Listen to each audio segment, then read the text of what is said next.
분석은. 입지 분석은 나중에 하는 거라고 그냥 분명히 말씀드렸죠.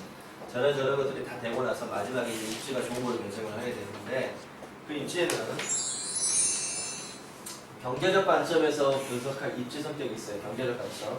이 경제적 관점이라는 게 가장 중요하다. 그래서 상업지가 있고, 주택지가 있고, 공업지가 있고, 채용용지가 있고, 레저용지가 있고, 농업지가 있고, 산림지, 기타가 있죠.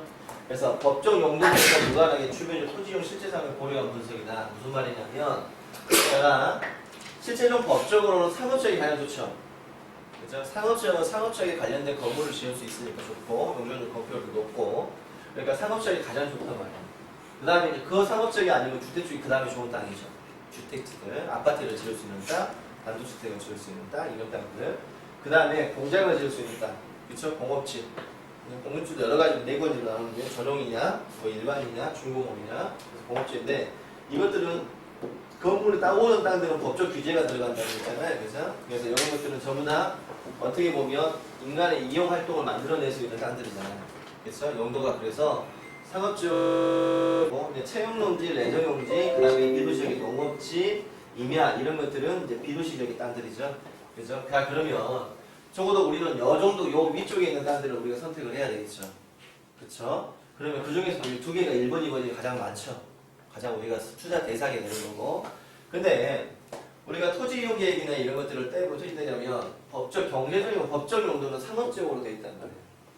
그죠? 상업적. 그죠? 최유의 이용이 뭐냐면, 이게 뭐냐면, 땅의 최유의 이용이 뭐냐면, 이 땅에다가 어떤 건축물을 지었을 때 가장 효과가 크냐, 이것이 최유의 이용이란 말이에요. 땅의 가치는 어떻게 여지냐면, 이 땅에다가 무엇을 지을 수 있는가가 가장 중요해요. 그래서 땅이라고 아무거나 다 지을 수 없단 말이에요. 아파트를 지을 수 땅이 따로 있고, 아파트를 못 짓는 땅이 따로 있고, 그죠? 똑같은 땅인데. 자, 그러면, 법적 용도로는 상업지역인데 경제적인 용도로는 주거지역의 땅들이 있어요. 예를 들어서 자 그럼 무슨 말이냐면 상업지역이라고 딱 가봤는데 땅을 하나 딱 보러 갔는데 도로가 2차선에 붙어있어 또 이렇게 2차선에 붙어있고 땅이 하나 나온 거야. 이게 법적 용도를 들으니까 상업지역, 일반 상업지역으로 나온 거야. 좋죠? 그죠? 건물도 굉장히 높게 지을 수도 있고 상가에 관련된 건물들은 상가 건물을 뗄 수가 있으니까 법적으로 아무 문제가 없단 말이에요.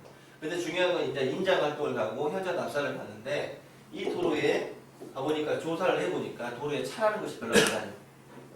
그죠? 이 사선에 붙어있는데 차가 얼마 다니지도 않고 사람도 그렇게 많이 다니는 것 같지가 않아요. 그쵸? 아니면 그때 주변에 상가들도 이렇게 분양을 하고 있어요. 이렇게 분양을 하고 있죠. 그죠? 그런 거 많이 봤죠. 그래서 분양해 보니까 다 임대고 미분양이야.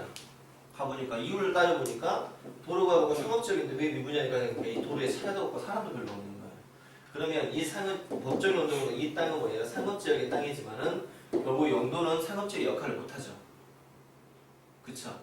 그죠? 그러면 이게 법적 용도는 상업지역이지만 결국 여기다는 뭐밖에 못 짓는 거예요? 오피스텔이라든가 주거 용도밖에 못 짓겠죠. 그쵸? 이런 땅들을 오피스텔을 짓는 거예요. 도시건설 주택. 상업지역이지만 상업지역의 역할을 못하는 땅들. 짜투리 땅이죠. 그죠? 그래서 상업지역이면 상업지역의 역할을 못하는 변두리 땅들, 이런 땅들에다가 그냥 놀리면 안 되니까 기획 오피스텔을 도시형 생활주택이나 용적률이 높기 때문에 높게 지을 수가 있죠. 좁은 땅에 높게 지었다 보니까 주거로 빼버리니까 주거용도밖에 못 쓰는 거죠. 이런 땅들, 도시형 생활주택이 이게 많이 지어진 땅들이 이런 땅들이에요. 보시면 변두리 땅들. 그래서 결국 법적 용도로는 상업지역의 형격을 갖고 있지만은 땅값도 상업지역의 땅값이 형성돼 있단 말이에요. 그럴 거 아니에요. 그렇죠? 근데 그때 가보니까 차가 한다니까 이거는 주거용지밖에 못 쓰는 거죠. 경제적 관점에서. 그렇죠? 그래서 상업지역과 주거용이다. 근데 반대로 주거지역으로 돼 있는데 주거지역으로 되니까 차가 엄청 다니고 사람도 많이 다니는 도로더란 말이에요. 현장을 가보니까. 그래서 법적으로는 주거지역이라는 용도밖에 안 되지만 시간이 가보니까 현장 조사 보니까 도로도 많이 다니고 사람도 많이 다니네. 그럼 이거는 상가 건물을 지을 수가 있죠. 그렇죠? 그러니까 상가주택을 지을 수가 있는 땅이잖아. 하지만 그러니까 주거지역이니까 주거 용도밖에 못 쓰겠지만 결국 1층을 상가로 뺄 수가 있겠죠. 그렇죠? 그래서 상가주택을 지르는 땅이 되는 거죠. 그렇죠? 그럼 이런 것들은 법적으로는 주거지역이지만 결국은 종상향이 돼가지고 상업지역의 성격을 가지는 거죠. 이런 땅들을 찾아내야 된다는 거죠. 이런 땅들의 투자 가치가 굉장히 높은 땅이죠. 그래서 현장 납사를 갔을 때는 땅의 모양도 이런 것도 중요하지만 결국 중요한 건 뭐냐면 이런 상권 분석이 가장 중요합니다. 그래서 이제 도로의 성격 자체를 몰라버리면 이런 상권 분석 자체가 안 되는 거지. 그러니까 이 도로가 어떤 도로의 성격을 가냐가 더 중요하지만 결국 이 땅은 이 도로의 성격에 의해서 어떤 차다 몇 대가 다니고 도로가 어떤 데고 사람이 얼마나 많이 다니냐에 따라서 경제적 관점에서 땅의 용도가 틀려져. 이해하셨죠? 그래서 이 현재 답사가 굉장히 중요하고 임장활동이 그렇게 중요한 겁니다. 자, 공업지 같은 건 투자의 가치는 크게 좋지 않아요. 공업지 같은 경우는 왜 그러냐면 우리가 예를 들어서 빗글리 산단이다. 광주에 빗글리 산단 어떤 산단들이 많이 다니잖아요. 들어와 있잖아요. 에너지밸리, 대충의 에너지밸리 같은 것들. 그런 것들이 산업단지의 법률이 따로 있어요. 그래서 그것을 공업지라고 해요. 공업지는 뭐 공업 관련 시설밖에 못 짓죠. 근데 여기서 중공업지역이라고 있어요. 중공업지역. 공업지역 중에서도 중공업지역이 있어요. 전용공업과 일반공업지역은 산업단지 내 공장부지잖아요. 근데 여기에 준공업지역이 있다. 나중에 용도지역을 배우겠지만 준공업지역은 준자가 붙은 공업지역은 아파트를 지을 수가 있어요. 주거와 공장을 같이 빼는 거예요. 중공업지역은 주거와 이런 땅들은 전용공업이나 일반공업지역들은 공장 시설밖에 없고 주거를 못 지어요. 공해가 만들어지기 때문에. 그래서 거기다 공해공장 안에다가 주거를 지으면 어떻게 되겠어요? 안 되죠. 주거하고 공장을 분리시켜 놓는 거지. 그래서 그럼 여기는 공장밖에 못 짓는 땅이죠. 그죠? 그래서 이런 땅들은 어떻게 투자 가치가 그다지 없어요, 실제로.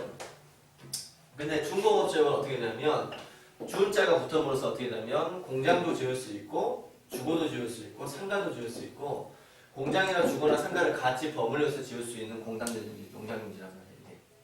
그죠? 그래서 용적률도 500% 이상, 500%까지 나오고, 그러다 보니까 중공업지역은 실제로는 아파트까지 지을 수 있는 땅이 돼요. 그럼 이건 투자 가치가 굉장히 높겠죠. 똑같이 공업지역이어도 전용공이나 일반 공업지역은 산업단지의 공장은 크게 뭐 투자 가치가 없지만 중공업지역은 굉장히 공법할 때. 자, 그리고 채용용지, 내조용지, 농업지. 우리 농업지들 있죠? 대규모 교육농지는 농업진흥구역, 농업보호구역, 나중에 농지법 할 때 있어요. 이것도 땅이 어떻게 돼? 위에서 아래로 내려올수록 가치가 낮아지겠죠. 위에서 높을수록 높아지겠죠. 또 꼭 그런 것만은 아니야. 꼭 그런 것만은 아닌데 또 농업지는 농업지 다른 데로 또 투자 포인트가 또 틀려요. 그러니까 실제로는 여기 세 가지만 봤을 때 이렇게 봤을 때 이 내려올수록 위에 거 가장 좋죠. 그렇죠? 여러분이 봐도. 그래서 실제로 법정 용도지역과 무관하게 주변적 토지이용 실제 상황을 고려한 분석이고요. 법정 용도와 견제 용도가 일치하다. 자, 우리가 중개를 할 때는 적어도 법정 용도 상업적인데 상업건물이 될 수 있는 땅을 골라줘야겠죠. 중개를 할 때는 상업적인데 주거용지밖에 될 수밖에 없는 땅을 고르면 안 되겠죠. 근데 우리 투자할 때도 우리가 더 좋은 것은 주거용지나 상업적이 될 때는 이게 고르게 100배 낫겠죠. 그래서 적어도 우리는 뭐예요? 법정용도 일치하지 않고 그렇지 않은 경우도 있고 법정용도지가 상업지역이나 상권이 형성되지 않은 이면도로 되지. 주택용지에 적합하죠. 이런 것들은 중개하면 안 되겠죠. 그렇죠? 그리고 법정용도지역은 주거지역이나 대로변에 입주하고 있는 토지는 상업지역에 적합하겠죠. 경제적으로. 이런 땅들은 굉장히 좋은 중개되겠죠. 투자 대상 이런 것들이겠죠. 이런 것들이 한 대부분 법정용도하고 경제적 용도가 일치를 해요. 용도지역을 뺄 때. 근데 여기서 한 15%에서 20% 정도 같은 경우에는 이런 경우가 생깁니다. 15%, 20%도 가장 희귀한 물건들이죠. 이런 것들은. 임장을 통해서 우리가 알 수밖에 없다라는 서로 개인적인 분석을 통해서 알 수밖에 없죠. 그래서 나중에 이제 보면 용도 지역, 용도 지구, 용도 구역이라는 세 개의 법정 용도가 나오죠. 그래서 이게 나중에 이런 것들을 나중에 배우게 될 거예요. 이런 것들에서 모든 땅들은 용도 지역, 용도 지구, 용도 구역으로 다 나눠져요. 그래서 여러 개 뭔지를 우리가 알아야 됩니다. 나중에 보면. 자, 법률적 용도지역과 견제적 용도지역의 일치 여부를 확인하라. 무조건 아시겠죠? 항상 현장 답사를 가서 법률적 용도와 경제적 용도를 일치한 것들을 우리가